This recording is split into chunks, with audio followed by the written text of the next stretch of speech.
جی بسم اللہ الرحمن الرحیم۔ ہمارا پہلا سیشن چل رہا تھا کتاب النکاح کا، چیپٹر آف نکاح یا میرج کانٹریکٹ۔ تو یہ تھرڈ لیکچر ہے جس میں ہم نے زوجین کے حقوق کو ڈسکس کرنا ہے، اور اس میں پہلے ہم بیوی کے حقوق ڈسکس کریں گے۔ تو ویسے ایک مزے کی بات، میں نے اس پہ ایک دفعہ ایک کتابچہ لکھا زوجین کے حقوق پہ، نا مطلب میاں بیوی کے کیا حقوق ہیں۔ تو میں نے اپنی طرف سے سوچا کہ اب میری بیگم بھی پڑھے گی، تو میں ایسا کرتا ہوں، یہ نہ کروں کہ شوہر کے 11 حقوق بیان کر دوں اور بیوی کے 10۔ تو میں نے 10 اپنی طرف سے شوہر کے بیان کیے اور 10 بیوی کے بیان کیے۔ تو جب گھر میں کتابچہ میں لے کے آیا تو بیگم نے پڑھا، کہنے کہ ویسے تم بڑے تیز ہو۔ میں نے کہا کیا؟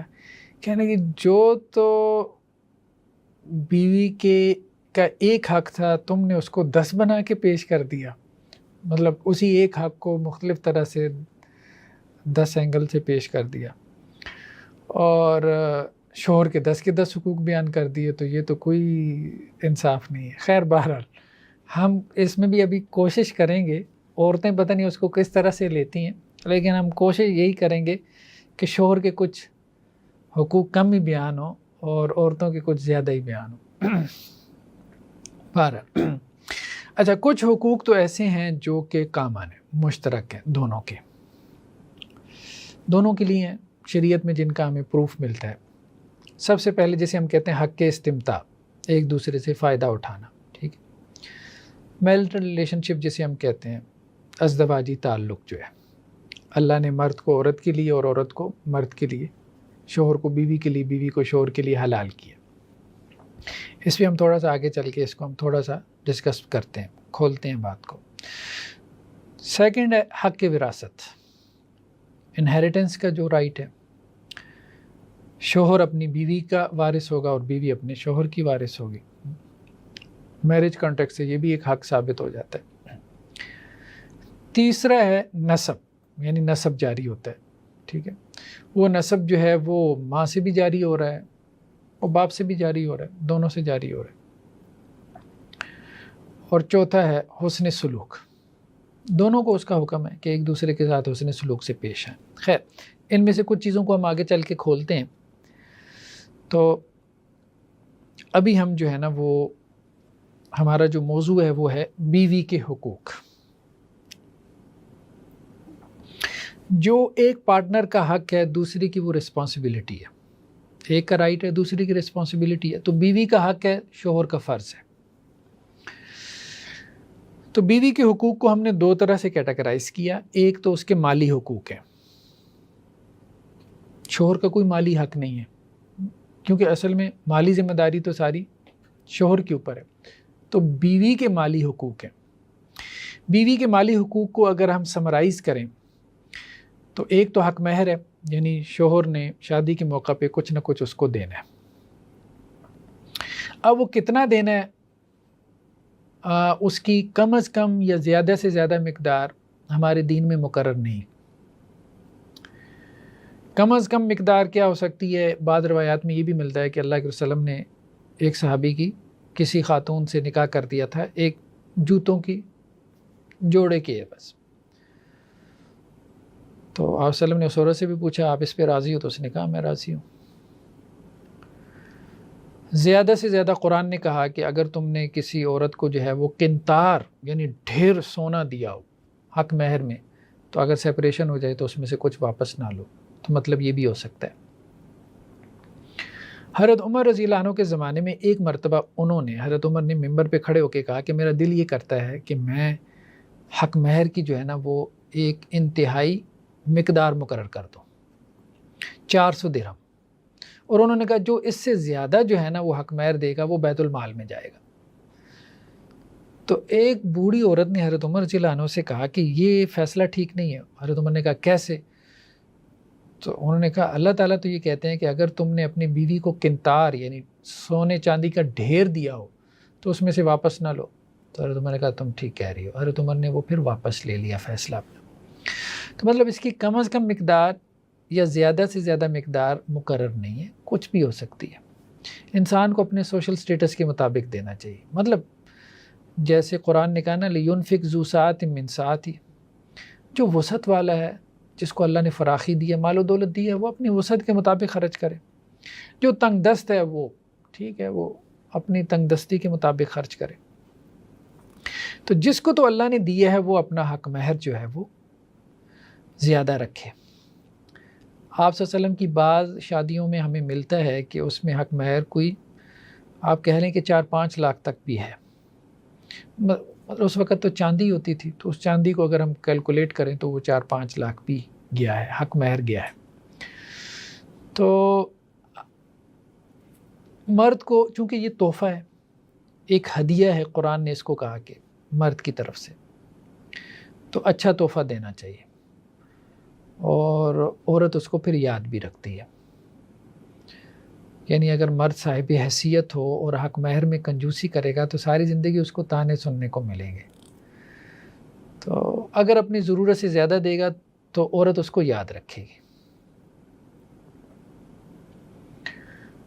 تو بعض کیسز آتے ہیں جیسے شادی کے 10 سال بعد، 15 سال بعد، 20 سال بعد، جیسے مسائل ہر جگہ پیدا ہو جاتے ہیں، تو 2 سال بعد ہی پیدا ہو جاتے ہیں. لیکن عورتوں سے اگر پوچھیں نا کہ آپ کو کیا یاد ہے اپنے خاوند کی کوئی اچھی بات، تو وہ یہ ضرور بتائیں شادی کے موقع پہ اس نے مجھے اتنا زیور ڈالا تھا. اچھا یہ اسے یاد ہے، بھلے 15 سال 20 سال. تو خیر یہ کرنا چاہیے. ہمارے ہاں ایک اور اس کو رسم کہنا چاہیے بہرحال، لیکن وہ ایک اچھی چیز ہے کہ حق مہر کے علاوہ بھی جیسے منہ دکھائی کہتے ہیں، کوئی تحفہ دیا جاتا ہے شادی کی رات کہ آپ نے پہلی مرتبہ، بعض لوگوں نے تو خیر اب تو خیر پہلی مرتبہ کہاں دیکھنا ہوتا ہے، لیکن خیر کہنے کا مقصد یہ ہے کہ آپ نے پہلی مرتبہ دیکھا ہے تو، یا نکاح کی حالت میں پہلی مرتبہ دیکھا ہے، تو آپ کوئی نہ کوئی اس کو گفٹ دیں. تو ہدیہ جو ہے نا ایک اچھا اثر ڈالتا ہے. گفٹ آپ ویسے بھی گفٹ کسی کو دیں تو اس سے محبت بڑھتی ہے. اللہ کے رسول صلی اللہ علیہ وسلم نے کہا کہ تمہیں میں ایسی چیز کی خبر نہ دوں کہ اگر وہ تم کام کر لو تو محبت بڑھے گی، اور وہ کیا ہے؟ تہادو تہاب. ہدیہ دیا کرو، اس سے محبت پیدا ہوتی ہے. تو اگر انسان یہ چاہے کہ میاں بیوی میں محبت پیدا ہو، تو اب مرد کو اللہ نے بڑا بنایا تو مرد کو چاہیے کہ عورت کے اوپر جو ہے وہ خرچ کرے. تو ایک تو حق مہر ہے، شادی کے موقع پہ خرچ کرے، اور دوسرا مسلسل جو اس نے خرچ کرتے رہنا ہے، اور وہ ہے نان نفقے کی صورت میں خرچ کرنا. تو حق مہر میں پسندیدہ یہی ہے، مہر مثل اسے کہتے ہیں، ایک اصطلاح فقہا نے استعمال کی.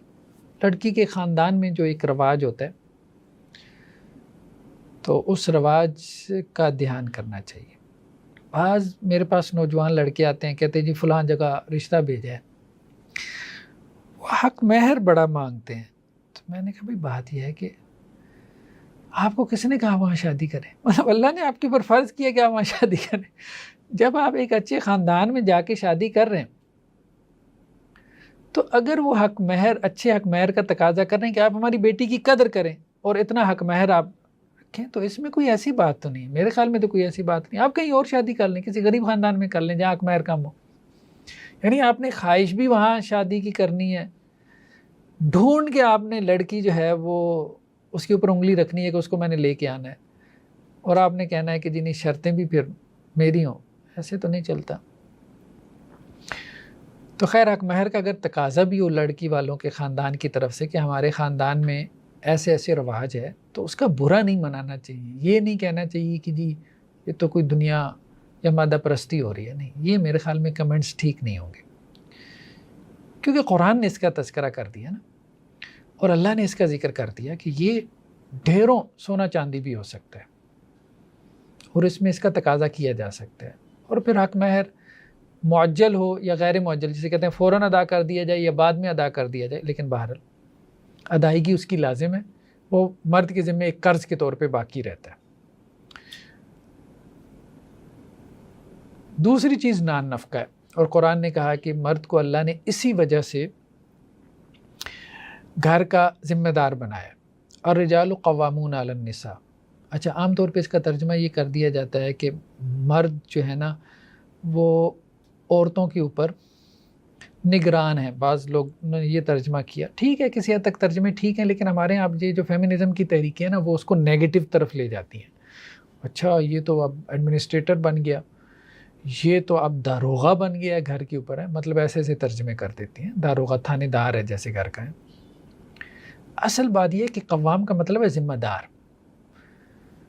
اگر ہم تھوڑے سے اپنے ترجموں کو نا تھوڑا سا ہم اس کو غور کر کے ترجمہ کریں نا تو ان لوگوں کو انشاءاللہ سے اعتراض کا حق بھی باقی نہیں رہے گا. اور وہ واقعتاً ترجمے کی سینس وہی بن رہی ہوتی ہے کہ مرد ذمہ دار ہے, رسپانسیبل ہے, اب اس پہ کیا اعتراض کریں گے. تو وہ بیسیکلی اس طرح کہ وہ ایڈمنسٹریٹر ہے, یہ ناظم ہے, یہ ایڈمنسٹریٹر, یہ بڑا ہے, وہ چھوٹی ہے, وہ سارے دونوں برابر ہیں, یہ کہاں سے چھوٹا بڑا آ گیا, یہ وہ اس طرف لے جاتے ہیں اس کو. تو مرد بیسیکلی ذمہ دار ہے. چلے مرد نہیں تو پھر عورت ذمہ دار ہے, پھر ان کو بات سمجھ میں آئے گی.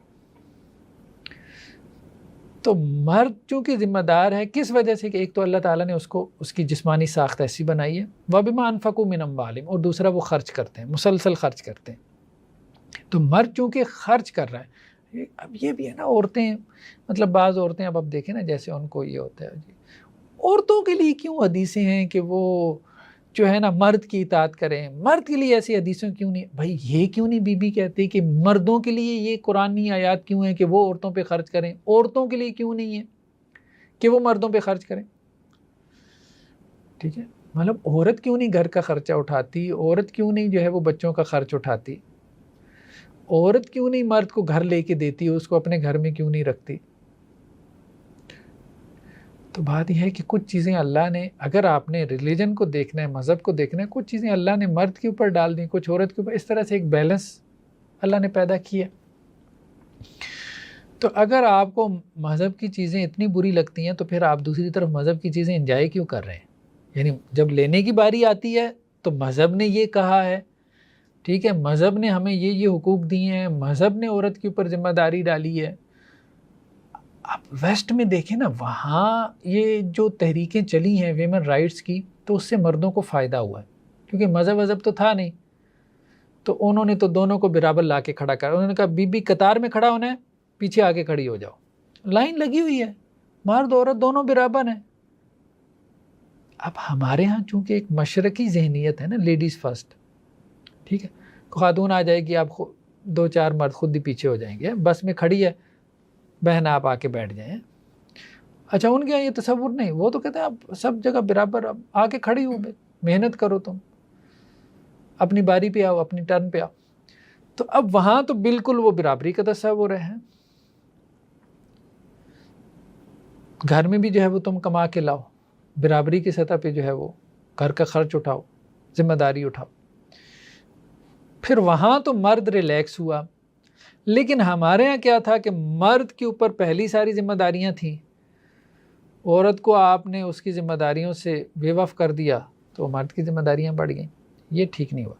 تو خیر نان نفقہ اب ایک بڑی ذمہ داری ہے نا, مرد اس کو اٹھاتا بھی ہے. ٹھیک ہے ہمارے ہاں کچھ مرد نہیں اٹھاتے, ہم یہی کہیں گے کہ ان کو اٹھانی چاہیے, ظاہر بات ہے شریعت نے ڈالی ہے ان کے اوپر ذمہ داری, اور مرد اس کو ایکسیپٹ کرتے ہیں, تسلیم کرتے ہیں, ان کی ذمہ داری ہے بہت حد تک. لیکن مرد رسپانسیبل ہیں, اپنی استطاعت کے مطابق اٹھاتے بھی, ایسا نہیں ہے کہ نہیں اٹھاتے. تو مرد چونکہ نان نفقی کی ذمہ داری اٹھاتا ہے, عورت کا خرچ اٹھاتا ہے, تو اب عورت کو ظاہری بات ہے وہ خرچ اٹھا رہا ہے تو عورت کو ہی اس کی کیا کرنی پڑے گی, اطاعت کرنی پڑے گی. سمپل سی بات ہے, عورت خرچ اٹھا لے تو مرد اس کی اطاعت کر لے. پھر یہی ہو سکتا ہے, وہ گھر میں رہا کرے اور وہ جا کے کمایا کرے. تو بیوی کے حقوق میں سے ایک حق مہر کا اور دوسرا نان نفقے کا. نان نفقے کا بھی خرچ جو ہے نا, اللہ تعالیٰ نے یہی بات کہی ہے اپنی استطاعت کے مطابق. اسکنوہن من حیث سکنتم, ان کو وہاں رکھو جہاں تم خود رہتے ہو, اپنی استطاعت کے مطابق, استطاعت سے بڑھ کے نہیں. ٹھیک ہے, تو اگر کوئی مرد اپنی استطاعت کے مطابق خرچ کر رہا ہے تو ٹھیک ہے.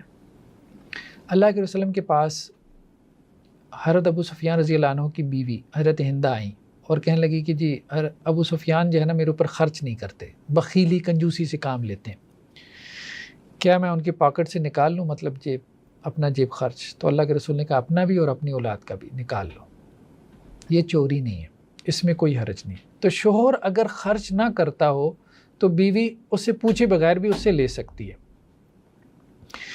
لیکن اس میں اہم بات کیا ہے؟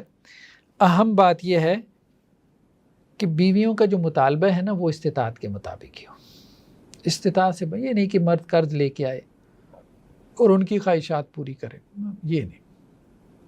اور یہ بھی نہیں کہ اب اس کے کروڑوں میں بینک بیلنس ہو اور بیوی کے اوپر خرچ کرتے ہوئے جو ہے وہ اب اس کو شمار کرتا ہو، گنتا ہو، ٹھیک ہے، اور اس کو بار بار جتلاتا ہو، ٹھیک ہے. تو مطلب دونوں انتہائی ہیں نا، دونوں انتہائی ہیں، دونوں نہیں ہونے چاہیے.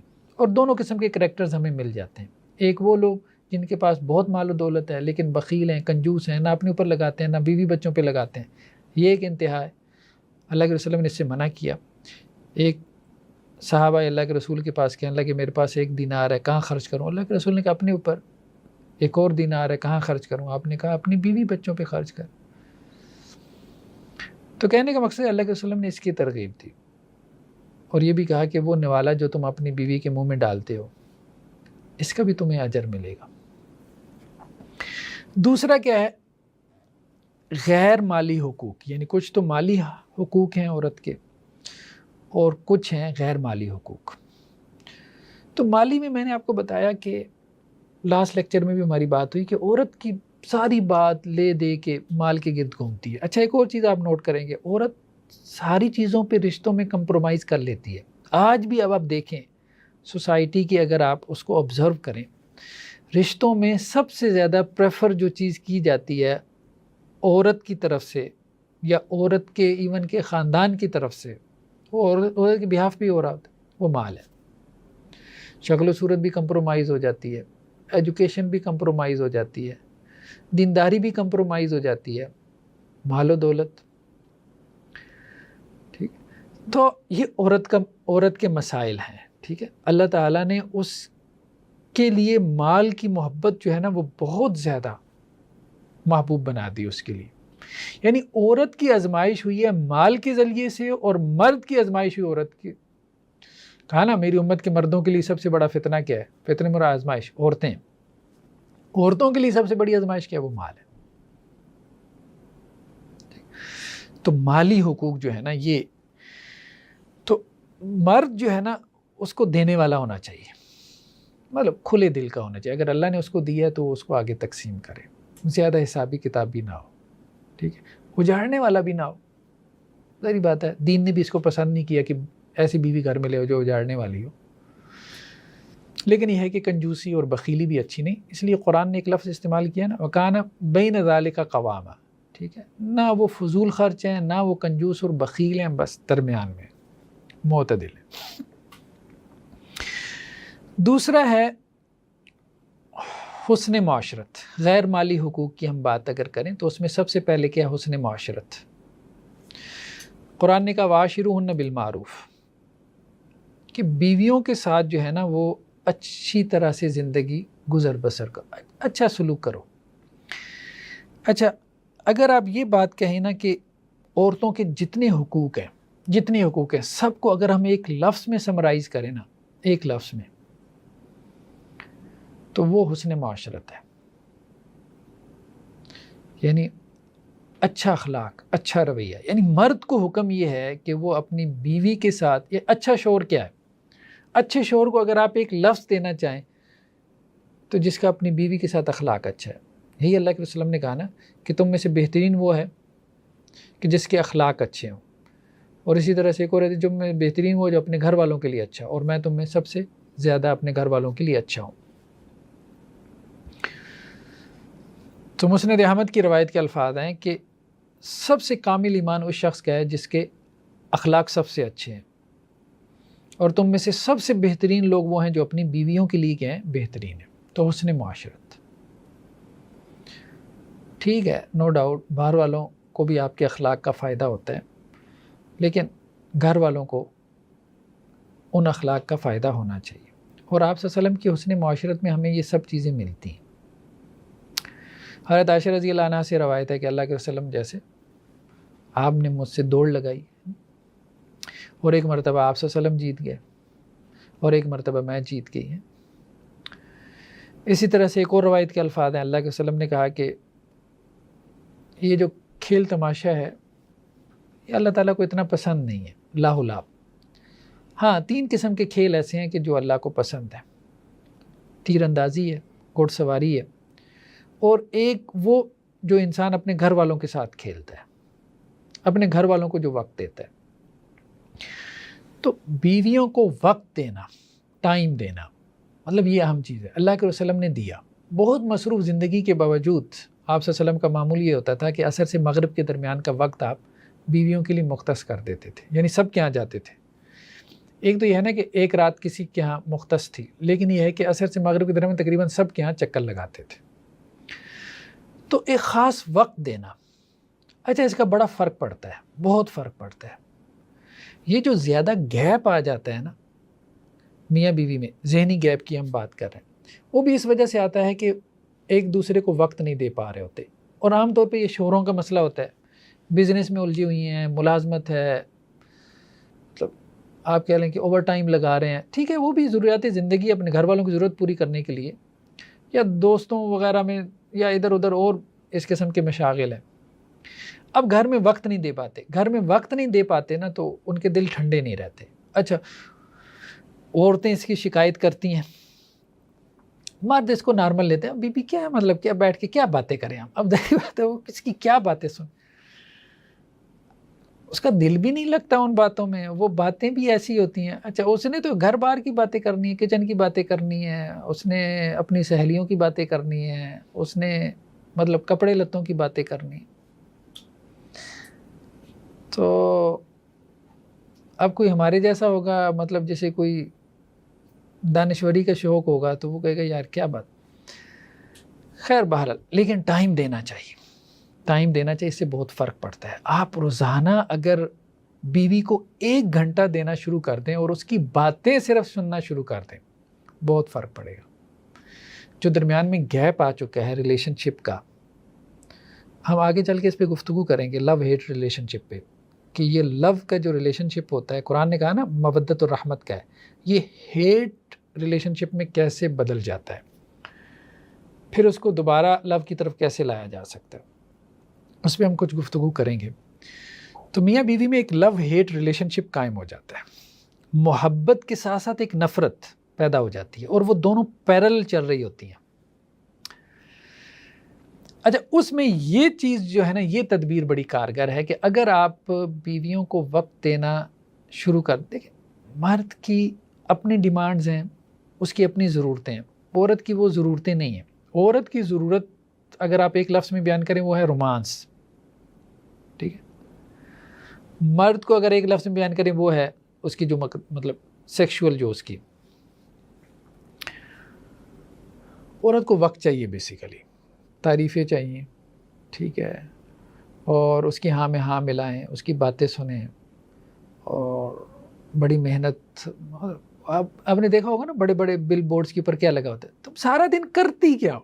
ان کو مسئلہ ہے نا کہ ہمیں یہ جملہ کیوں سننے کو ملتا ہے، تو یہ آئیں اور ہم سے پوچھیں کہ سارا دن کیا کرتی ہے، پھر ہم انہیں بتائیں کہ ہم سارا دن کیا کرتی ہیں اور وہ تمہارے لیے کرتی ہیں۔ مطلب ان کو یہ ظاہری بات ہے، آپ یوں کہہ لیں سنانے کا شوق ہے، جو بھی ہے، لیکن آپ سنیں گے تو اس کا آپ سے ریلیشن شپ ڈیولپ ہوگا، بھلے آپ اس پہ ایمان نہ لے کے آئیں، ادھر سے سنیں ادھر سے نکال دیں، لیکن اچھا شور وہی ہے جو اچھا لسنر ہو۔ ایک صاحب آئے مجھے کہنے لگے کہ سیکنڈ میرج کرنا چاہتا ہوں، میں نے کہا اگر ایک خصوصیت ہے تو کر لو، نہیں ہے تو نہ کرو۔ کہنے لگے کیا؟ میں نے کہا اگر تم اچھے لسنر ہو نا تو پھر کر لو، نہیں ہو تو نہ کرو۔ تو خیر بہرحال یہ اچھا لسنر ہونا، یہ جو ہے نا ریلیشن شپ کو کافی زیادہ آگے لے جاتا ہے۔ تو حسن معاشرت میں یہ بھی آ جاتا ہے، بیٹھ کے گپ شپ لگائیں، ٹائم دیں۔ تو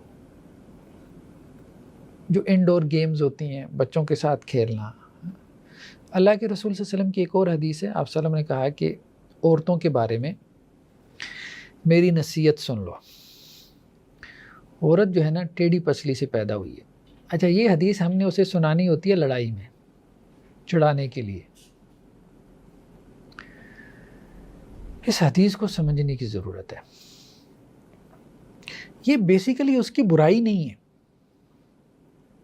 یہ عورت کی برائی نہیں ہے۔ اللہ کے رسول نے کہا کہ عورت ٹیڑھی پسلی سے پیدا ہوئی ہے،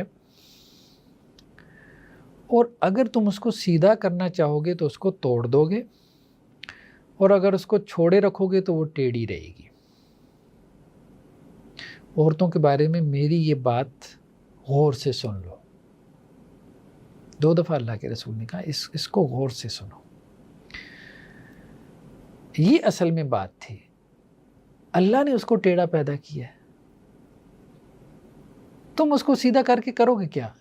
یعنی تم نے اسے سیدھا کرنا ہی نہیں ہے بھائی، وہ اللہ نے ٹیڑھی پیدا کی ہے۔ کیوں ٹیڑھی پیدا کی ہے؟ تمہاری آزمائش کے لیے۔ اللہ تو اس کو سیدھا بھی پیدا کر سکتے تھے، نہیں پیدا کیا سیدھا، ٹیڑھا پیدا کیا۔ کیوں؟ اللہ نے یہ دنیا بنائی ٹیسٹ کے لیے، آزمائش کے لیے۔ اللہ نے تمہیں بھی آزمانا تھا، جیسے مال سے آزمایا ایسے اللہ نے رشتوں سے بھی آزمایا۔ رشتے سارے آزمائش ہیں، ریلیشن شپ ٹیسٹ ہے کہ آپ اس آزمائش میں پورا اترتے ہیں کہ نہیں، اس رشتے میں آپ اللہ کے حقوق پورا کر کے دکھاتے ہیں کہ نہیں۔ ٹیسٹ ہے، زندگی تو لائف تو ہے ہی ٹیسٹ، آپ ہر لمحے کمرہ امتحان میں ہیں۔ تو ریلیشن شپ کو دیکھنے کا بگر پرسپیکٹو کیا ہے کہ یہ ٹیسٹ ہے، ہر لمحے آپ ٹیسٹ میں، امتحان میں۔ اس لیے اللہ کے وسلم نے کہا کہ وہ اللہ نے ٹیڑھی پیدا کر دی، ٹیڑھی پیدا کر دی، اب سیدھا نہیں کرنا، سیدھا کرو گے تو توڑ دو گے، طلاق ہے، ڈائیورس ہے، وہ تو کوئی کامیابی نہیں ہے۔ اچھا ٹیڑھا رہنے دو گے تو وہ ٹیڑھی رہے گی۔ یہاں اشارہ دے دیا یہ کام بھی نہیں کرنا، پھر عورت تمہارے سر پہ سوار ہو جائے گی۔ اچھا عورت کو ایسا شور پسند بھی نہیں ہوتا، اگر ہم یہ کہیں نا ہم مردوں کی سائڈ لے رہے ہیں، عورت کو ایسا شور پسند بھی نہیں ہوتا، وہ اس کو نامرد سمجھتی ہے کہ اس میں مردانگی والی کوئی بات نہیں ہے۔ بات ہے جس کے اوپر جو ہے، جس کو عورت اپنے پیچھے لگا لے گی تو عورت اس سے کیا متاثر ہوگی؟ جو عورت کے پیچھے پیچھے پھرے گا، ٹھیک ہے وہ ایک لفظ ہمارے یہاں بولا جاتا ہے رن مرید، ہم اس میں نہیں جا رہے کہ وہ صحیح ہے یا غلط ہے، ہم یہ نہیں کہہ رہے، ہم یہ کہہ رہے ہیں کہ عورت جو ہے نا، تو عورت بیسیکلی یہی چاہتی ہے، دل سے یہی چاہتی ہے کہ مرد کا ہاتھ اس سے اوپر رہے، اور وہ واقعتاً میں ایسا مرد ہی چاہتی ہے کیونکہ وہ اس مزاج پہ پیدا ہوئی ہے۔ تو اللہ کے رسول نے کہا کہ اگر تم اس کو چھوڑ دو گے تو وہ ٹیڑھی رہے گی۔ تو مطلب یہ ہے کہ واعظ و نصیحت کرتے رہا کرو، واعظ و نصیحت کرتے رہا کرو، اس کو نہیں چھوڑنا، بالکل ہی حال پہ چھوڑ دینا جسے کہتے ہیں، اس کے حال پہ، اس سے مسائل حل نہیں ہوگے، اس سے مسائل بڑھ جائیں گے۔ تو کبھی نظر انداز کر دیا اور کبھی اصلاح کر دی، بس یہ معتدل رویہ۔ تو حسن معاشرت تھا۔ تو اب یہاں جو ہے نا مرد کے اوپر ذمہ داری ڈالی گئی کہ بھائی وہ تو بائی ڈیفالٹ ایسی ہے، ٹھیک ہے، وہ تو پیدا ہی اس جو ہے نا وہ ٹیڑھے پن کے ساتھ ہوئی ہے، تو تم نے اپنا دل بڑا کرنا ہے اور اس کے ساتھ چل کے دکھانا ہے۔ تو اس لیے مرد عورت کی لڑائی میں اصل نصیحت مرد کو کی جاتی ہے، کیونکہ وہ بڑا ہے، وہ تو سیدھے مزاج پہ ہے نا۔ اچھا یہ عورت کا یہ جو ٹیڑھا پن ہے یہ اتنا واضح ہے، 2 بڑے اگر ہم ڈسپلن لیں، فزکس میں اسٹیفن ہاکنگ کا نام اب ظاہری بات ہے بہت بڑا نام ہے۔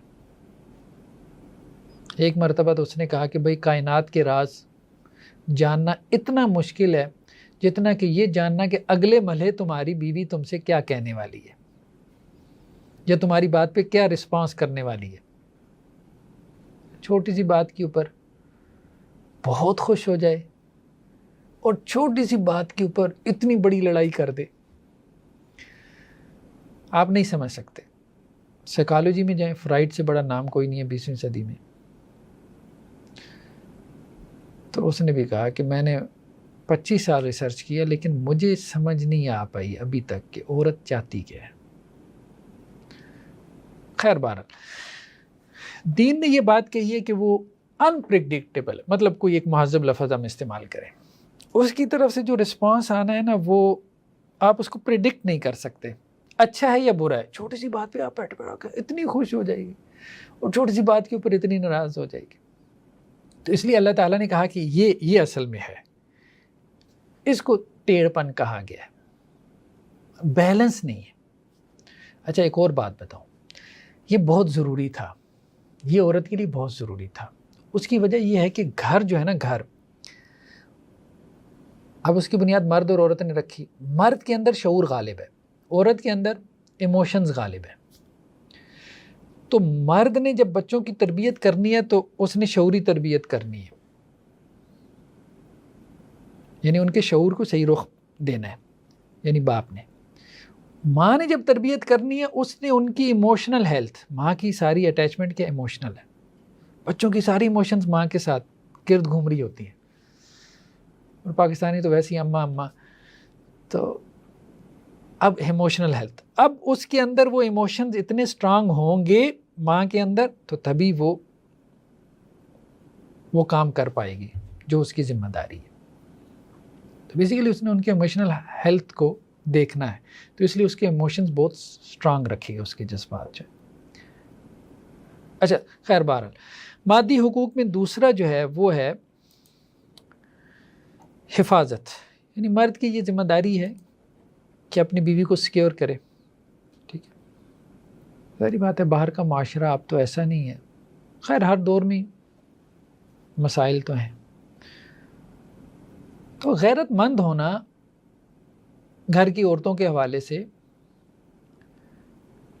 یہ مردانگی کی علامت ہے۔ ظاہری بات ہے بغیرتی تو کوئی پسندیدہ ویلیو نہیں ہے نا، کوئی پسندیدہ قدر تو نہیں ہے۔ تو لیکن یہ ہے کہ غیرت کے نام پہ قتل جسے کہتے ہیں آنر کلنگ وغیرہ، وہ تو ظاہری بات ہے اسلام بھی اس کو الاؤ نہیں کرتا، لیکن یہ کہ غیرت مند ہونا ہو، جیسا کہ ایک روایت میں اللہ کے رسول نے فرمایا کہ 3 لوگ جنت میں داخل نہیں ہوں گے، ان میں سے ایک دیوس بھی ہے۔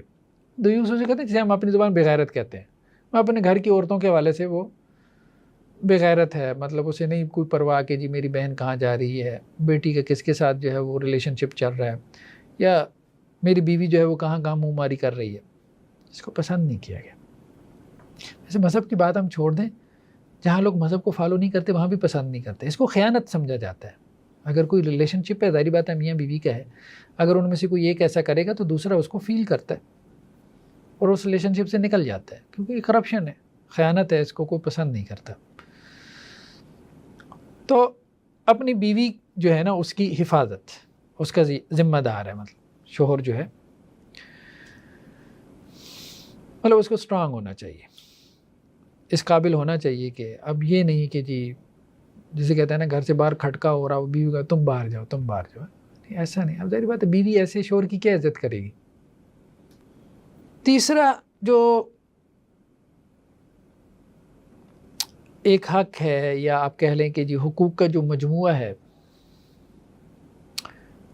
تعلق زوجیت، ٹھیک ہے، ہم نے کہا تھا یہ ایک کامن حق ہے، مرد کا عورت کا، دونوں کا ذرا پرسپیکٹیو ڈیفرنٹ ہوتا ہے اس میں۔ تو اس میں کچھ رہنمائی جو ہے وہ شریعت نے کی ہے۔ ایک تو یہ کہ کچھ حدود و قیود ہمیں آثار میں ملتی ہیں، جیسا کہ حضرت عمر رضی اللہ عنہ کے بارے میں بہت معروف ہے، لوگ جاتے تھے جہاد پہ، تو انہوں نے حضرت حفصہ رضی اللہ عنہ سے پوچھا تھا کہ ایک عورت اپنے شوہر کے بغیر کتنا عرصہ گزار سکتی ہے، تو انہوں نے کہا تھا 4 ماہ۔ تو پھر انہوں نے پابندی لگا دی تھی کہ 4 ماہ سے زائد حضرت عمر نے کہ کوئی سرحدوں پہ نہیں رہے گا، مطلب واپس آئے گا۔ عورت کی ضرورت نا جسمانی سے زیادہ نفسیاتی ہے، زیادہ نفسیاتی ہے، ٹھیک ہے اس کی بھی ضرورت جسمانی ہے لیکن اس سے زیادہ نفسیاتی ہے۔ مرد کی زیادہ ضرورت جسمانی ہے نفسیاتی کی نسبت، مرد کی بھی نفسیاتی ہے۔ تو اب وہ لوگ جو کہ دوسرے ملک میں چلے جاتے ہیں سال 2 سال، اب ایسا بھی ہے 4 سال 6 سال باہر بیٹھے ہیں، پھر یہاں کرپشن پیدا ہوتی ہے۔ اچھا وہ اخیر درجے میں جا کے کرپشن نہ بھی پیدا ہو، بہت سے ایسے بھی ایشوز آتے ہیں جن میں آپ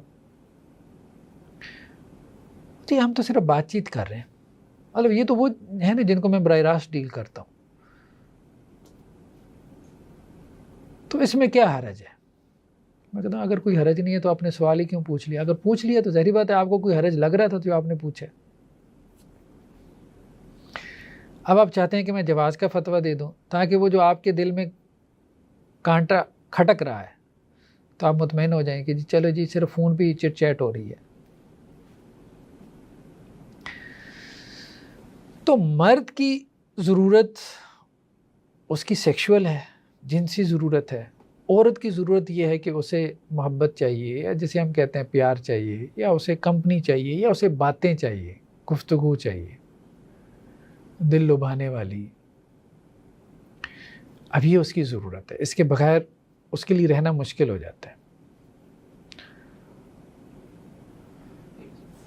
اسی طرح حضرت امام احمد بن حنبل رحمہ اللہ سے کسی نے سوال کیا اسی بارے میں کہ کوئی آدمی جو ہے وہ سفر پہ چلا جاتا ہے تو اب وہ واپس نہیں آتا، تو انہوں نے کہا 6 ماہ تک عورت انتظار کرے، اس کے بعد ان کے درمیان سپریشن کروا دو، ورنہ اس سے جو ہے وہ برائی پھیلے گی.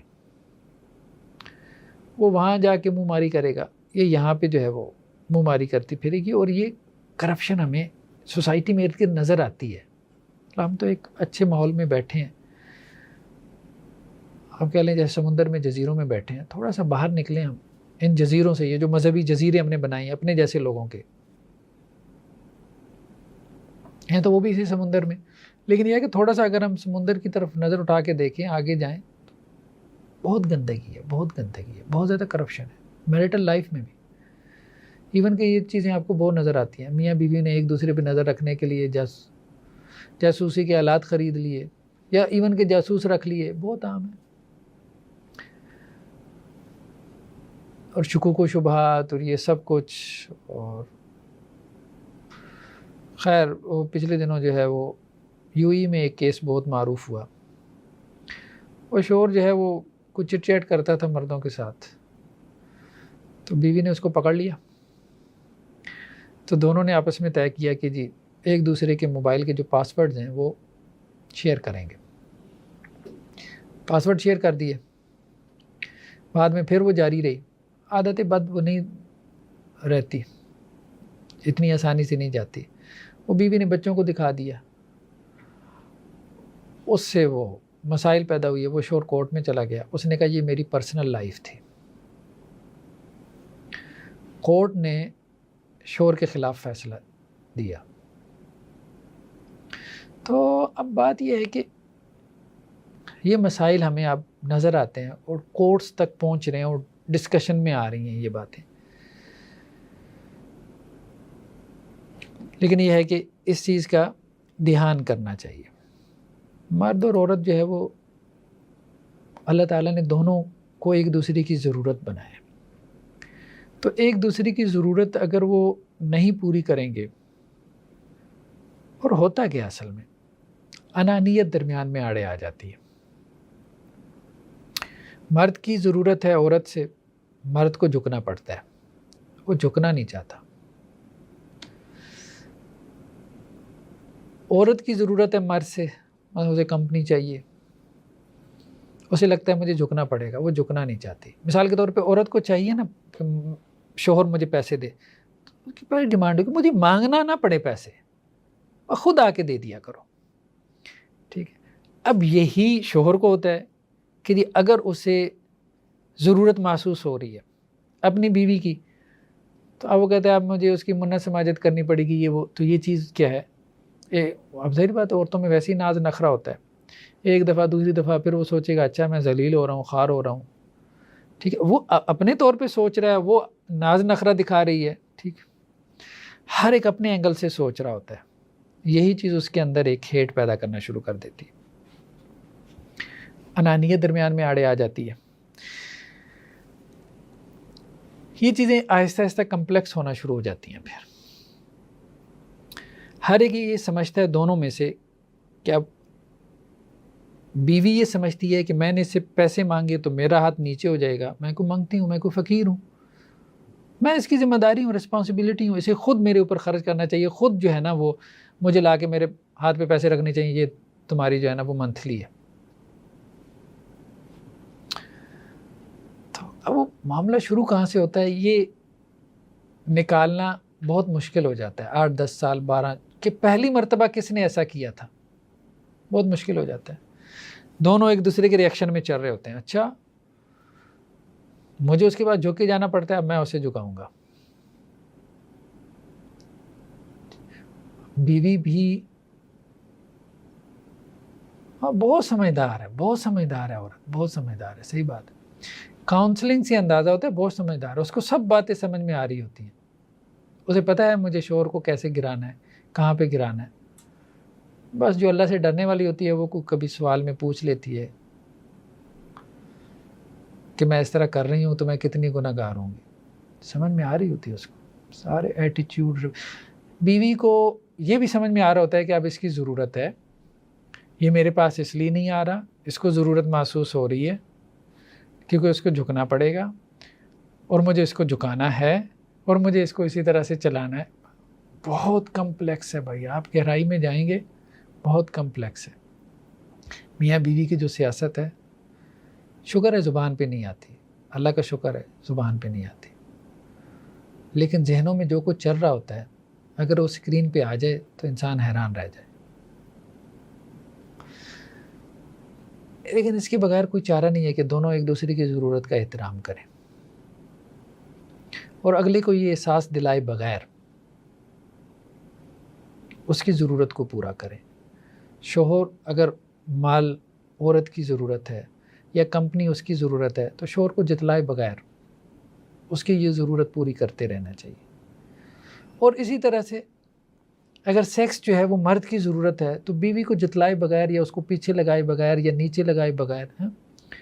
کئی لوگ مطلب آ کے کہتے ہیں مطلب سارے وعد وعید عورت اسی موقع پہ لیتی ہے, اچھا یہ کرو گے وہ کرو گے تو میں فلاں تعلق دوں گی, یہ کرو گے وہ کرو, مجھے یہ بتاؤ.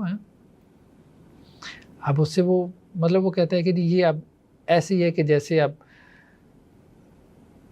کوئی بھاؤتاؤ ہو رہا ہے, لین دین ہو رہا ہے. لیکن ہم تھوڑا سا آگے چل کے اس کو دیکھیں گے کہ کسی حد تک میاں بیوی کا تعلق کیلکولیٹڈ ہے, قانونی زیادہ ہے, اور قانونی بنا کے آپ اس کو کچھ چلا سکتے ہیں. کچھ عرصے تک یہ چلتا ہے محبت شہبت کے تحت, مطلب وہ 1.5-2 سال بس, اس کے بعد اس کو قانونی دھکوں سے چلایا جاتا ہے. خیر دوسرا تعلق جو ہے یہ تعلق زوجیت جسے ہم کہہ رہے ہیں. کچھ مرد کی ضرورت ہے, کچھ عورت کی ضرورت ہے, دونوں کو ایک دوسرے کی ضرورت کا احساس کرنا چاہیے. اس میں کچھ احکامات ہماری شریعت نے دی ہیں. بیوی کے راز فاش نہ کرے, دوستوں میں بیٹھ کے اپنی بیویوں کے بارے میں باتیں کرنا ویسے مطلب شریف مرد نہیں کرتے, اس کو ناپسند کیا گیا. بیویوں کو بھی کہا گیا کہ وہ بھی اپنی شوہروں کی باتیں اپنی سہیلیوں میں نہ کریں. تو وہ لطیفہ معروف ہے نا کہ وہ چند عورتیں بیٹھی ہوئی تھیں تو ایک نے دوسری سے کہا کہ یہ مرد جب بیٹھے ہوتے ہیں تو کیا باتیں کرتے ہیں, تو اس نے کہا وہی کرتے ہیں جو ہم کرتے ہیں. کتنے بھی حیا ہیں. تو کہنے کا مطلب یہ ہے کہ ہمارے ہاں یہ دونوں طرف یہ معاملہ ہے, دونوں طرف یہ معاملہ ہے, اور یہ نہیں ہونا چاہیے. اور محسوس یہ ہوتا ہے کہ اس معاملے میں عورتیں ذرا زیادہ کھلی ڈلی ہوتی ہیں, یعنی اپنے شوہروں کے حوالے سے بات چیت کرنے, گھر کی بات نہیں نکالنی چاہیے. مردوں میں یہ ہے کہ نہیں کرتے, عام طور پہ ہماری سوسائٹی میں کم از کم یہ نہیں کرتے. پھر تعلق زوجیت کے حوالے سے, میریٹل ریلیشن شپ کے حوالے سے دین نے کچھ احکامات دیے. ایک تو یہ ہے کہ حالت حیض میں, یعنی مینسز جسے ہم پیریڈز کہتے ہیں, اس میں عورت کے ساتھ تعلق قائم کرنا اس سے منع کیا گیا کہ وہ حرام ہے. مطلب وہ تعلق جسے ہم انٹر کورس کہہ رہے ہیں, مباشرت جسے کہتے ہیں, وہ منع ہے. لیکن اس کے علاوہ ایک حدیث ہمیں ملتی ہے حضرت عائشہ رضی اللہ عنہ سے, اسنوا کل شیء الا النکاح, نکاح کے علاوہ, یعنی نکاح سے مراد وہ انٹر کورس ہے, سب کچھ کر سکتے ہو. اگر وہ اپنی کوئی تسکین کر لیں انٹر کورس کے علاوہ دونوں میاں بیوی, تو اس میں کوئی حرج نہیں, کوئی ممانعت نہیں ہے حالت حیض میں بھی. ہاں یہ ہے کہ دبر میں جمع کرنے سے, انٹر کورس کرنے سے, یعنی جسے پیچھے سے کہتے ہیں, اس سے منع کیا. قرآن نے کہا فاتو حرثکم انا شئتم, کھیتی کی جگہ پہ آؤ. استعارتاً میٹافر کے انداز میں کہا, مطلب جہاں فصل بوئی جا سکتی ہے, با مقصد تعلق ہے نا, جہاں بیج پڑ سکتا ہے, تو اس کو بھی اللہ کے رسول نے حرام قرار دیا, اس سے بھی منع کیا. وہ انسان کے اندر جو ہے نا گراوٹ پیدا کرتا ہے، اخلاقی گراوٹ پیدا کرتا ہے۔ پھر یہ ہے کہ ایک سیکس وہ ہے جو انسان کی بایولوجیکل ضرورت ہے، نیڈ ہے، وہ تو ہے، اور وہ مردوں میں زیادہ ہے، اس لیے مردوں کو 4 شادیوں کی اجازت ہے، اور ویسے بھی ہماری اسٹیٹسٹکس بھی یہی کہتی ہیں کہ عورتوں میں کم ہے۔ یہ بی بی سی نے کوئی 50+ کنٹریز میں ایک سروے کیا تھا، بہت بڑا، 2 لاکھ کا سیمپل تھا، جس میں یہ بات آئی تھی کہ مردوں میں یہ سیکشول ڈرائیو زیادہ ہے عورتوں کی نسبت اوورال۔ لیکن اگر یہ دماغ کو چڑھ جائے نا پھر نہیں اتر سکتا، جیسے ہم ویسٹ میں دیکھ رہے ہیں، پہلے انہوں نے بیوی پہ اکتفا نہیں کیا، باہر نکلے، باہر منہ ماری کر لی، پھر ہومو سیکشولیٹی کی طرف آ گئے، مطلب اپوزٹ جینڈر سے تسکین نہیں ہوئی تو سیم جینڈر میں آ گئے، اس سے بھی تسکین نہیں ہوئی تو جانوروں کے ساتھ شروع ہو گئے، اس سے بھی تسکین نہیں ہوئی، پھر مطلب انسان ظاہری بات ہے کوئی، جسے کہتے ہیں نا پیٹ کی جو بھوک ہے نا وہ مٹ سکتی ہے، دماغ کو بھوک چڑھی ہے نا وہ نہیں مٹ سکتے۔ سیکس اگر دماغ کو چڑھ جائے نا پھر انسان کو کبھی تسکین نہیں مل سکتی۔ ہاں جو اس کی بایولوجیکل نیڈ ہے وہ پوری ہو سکتی ہے، 1 سے نہیں ہوئی 2 سے ہو جائے گی، 2 سے نہیں 3 سے، 3 سے نہیں 4 سے ہو جائے گی، ہو جاتی ہے۔ تو بیسیکلی یہ جو مسائل ہیں نا کہ ہاں انسان کہتا ہے جو میں تو اس کی طرف مطلب میرا رجحان ہے، آپ جیسے دیکھیں نا ہمارے یہاں کچھ مذہبی لوگوں نے بھی ایسی باتیں کرنا شروع کر دی، او جی یہ فطری چیز ہے، بعض لوگوں کا نا مردوں کو مردوں کی طرف رجحان ہو جاتا ہے۔ اللہ نے اس فطرت پہ نہیں پیدا کیا، یہ جھوٹ اور بکواس ہے۔ اللہ نے جس فطرت پیدا کیا وہ اپوزٹ جینڈر کی طرف رجحان ہے۔ اگر مرد کو مرد کی طرف رجحان ہو رہا ہے تو اس کی فطرت یا تو مسخ ہے، ٹھیک ہے، اس نے اپنی فطرت کو مسخ کر لیا، یا اس کے دماغ کو چڑھی ہوئی ہے۔ تو یہی معاملہ ہے، جن چیزوں سے اللہ نے منع کیا ہے، ٹھیک ہے، تو انسان کی اگر اس کی طرف رغبت ہے تو مطلب یہ ہے کہ اس کے دماغ کو چڑھا ہوا ہے، اسے اس کے لیے جو ہے نا وہ اپنی کچھ جسے کہتے ہیں نا تھراپی وغیرہ جیسے کاؤنسلنگ یہ کروانی پڑے گی۔ عام آدمی کو ان چیزوں میں کبھی رغبت نہیں ہو سکتی کہ جن چیزوں سے شریعت نے منع کر دیا۔ انسان تو اسلام تو ہم کہتے ہیں دین فطرت ہے، تو جس فطرت پہ اللہ نے پیدا کیا اس سب کو اللہ نے الاؤ کیا ہوا ہے۔ یہ تو نہیں کہا کہ عورت کے پاس نہ جاؤ، خود کہا کہ عورت کی محبت تمہاری فطرت میں رکھ دی، اب کہا جاؤ شادیاں کرو، ترغیب دی بلکہ حکم دیا کرو۔ نیکسٹ کیا ہے؟ خاندانی منصوبہ بندی، ہاں کی جا سکتی ہے کسی حد تک، اگرچہ اللہ کے رسول صلی اللہ علیہ وسلم کی حدیثیں ہمیں ملتی ہیں کہ ایسی عورتوں سے نکاح کرو کہ جن سے زیادہ اولاد پیدا ہو، لیکن یہ ہے کہ عزل کا ایک طریقہ ہمیں ملتا ہے۔ صحابہ کرام کہتے ہیں کہ ہم عزل کرتے تھے اور قرآن نازل ہو رہا تھا اور ہمیں منع نہیں کیا گیا۔ عام طور پہ لونڈیوں سے یا مطلب بیویوں سے بھی بعض اوقات اگر انٹر کورس کرتے تھے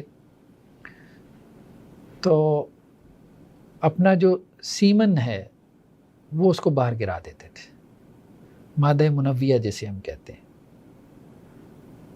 آج کل اس کے جدید طریقے ہیں، کاپرٹی ہے یا کانڈوم وغیرہ ہے، تو عام طور پہ علماء اس کو الاؤ کرتے ہیں عارضی طور پہ، لیکن مستقل طور پہ جو جسے ہم نس بندی کہتے ہیں، انگریزی میں پتہ نہیں کیا کہتے ہیں اس کو، مطلب جس میں وہ عورت کا جو مادر رحم ہے اس کو نکال دیتے ہیں، بالکل وہ بچہ پیدا کرنے کی جو ہے وہ اہلیت نہیں رکھتی، اس کو علماء نے کہا کہ وہ الاؤڈ نہیں ہے، وہ حرام ہے۔ لیکن جو عارضی طریقے ہیں جیسے بچوں میں کو گیپ دینا ہے، 2 سال کا 4 سال کا وقفہ دینا ہے تاکہ ان کی اچھی تربیت ہو سکے، یا ویسی ماؤں میں اب وہ سٹیمنا نہیں رہ گیا، برداشت نہیں رہے گی، ان کے سائیکولوجیکل ایشوز ہو جائیں گے، یہ وہ، تو اس میں کوئی حرج والی بات نہیں ہے۔ منصوبہ بندی اس حد تک کی جا سکتی ہے جیسے ہم عارضی منصوبہ بندی کہتے ہیں یا تحدید نسل ہم کہتے ہیں۔ تو خیر بہرحال یہ کچھ باتیں تھیں یعنی بیوی کے حقوق کے حوالے سے، تو ہم نے کہا کچھ اس کے مالی حقوق ہیں، حق مہر ہے، نان نفقہ ہے، کچھ اس کے غیر مالی حقوق ہیں جس میں حسن معاشرت ہے، اس کی حفاظت ہے، اور پھر زوجیت کے تعلق کے حوالے سے اس کے کچھ حقوق ہیں، اور خاص طور پہ بیوی کو جو ہے وہ اس میں وقت دینا ہے، اس کی بڑی اہمیت ہے۔ تو بہت سے مسائل اس سے حل ہو جاتے ہیں، بہت سے مسائل حل ہو جاتے ہیں۔ تو انشاءاللہ سے اب ہم نیکسٹ لیکچر میں ڈسکس کرتے ہیں شوہر کے حقوق کو۔